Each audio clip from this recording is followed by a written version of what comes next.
রান্না করব দেখো, এই পোনা মাছ এনেছি। পোনা মাছ দিয়ে আলু কচু দিয়ে ঝোল রান্না করে আপনাদের দেখাচ্ছি। মাছটায় নুন হলুদ মাখিয়ে নেব।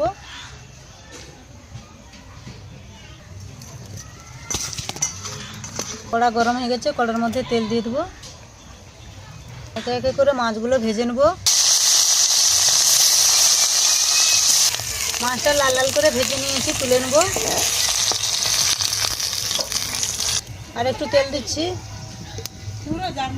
তেজপাতা ফোড়ন করছি, আলু কচুটা দিয়ে দিচ্ছি।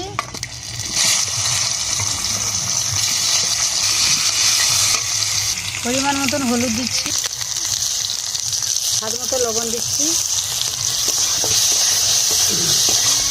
কেটে রাখা টমেটো কুচি দিয়ে দিচ্ছি, লঙ্কা বাটা দিয়ে দিচ্ছি।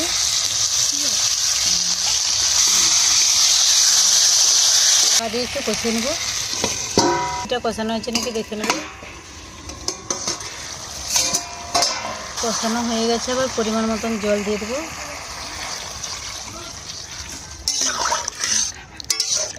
একটু ঢাকা দিয়ে সিদ্ধ করে নেব।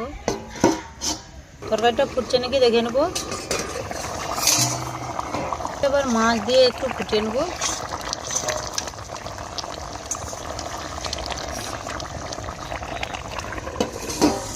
হয়েছে নাকি দেখে নেব। একটু উপর দিয়ে জিরা ধনের গুঁড়ো দিয়ে দেবো, পাতার কুচি দিয়ে দেবো।